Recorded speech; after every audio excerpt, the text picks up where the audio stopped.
In Japan, leaders from the G7 nations have gathered in Hiroshima for a summit that's taking place under the long shadow of the city's tragic history.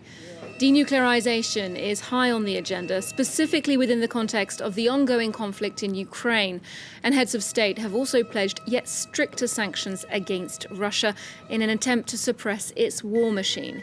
Our reporter in Japan, Jake Adelstein, gave us a little bit more detail on what those punitive measures will involve.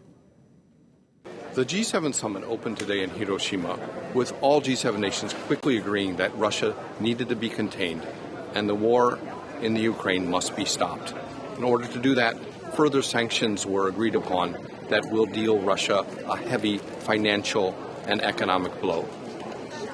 At the same time, Hiroshima was picked for a reason, and that reason was at a time when Russia is threatening to use tactical nuclear weapons in the war on the Ukraine.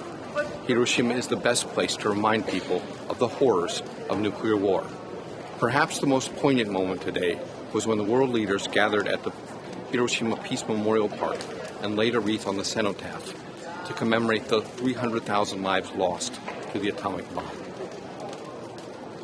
Perhaps Prime Minister Sunak summarized it best when he wrote earlier that an atomic bomb is an act of horror and that a nuclear war can never be won and should never be fought.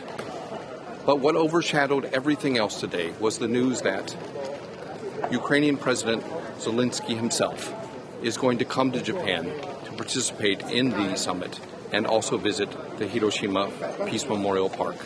It is a visit that could have great repercussions for the war on the Ukraine and the Ukraine's ability to gather support from its allies.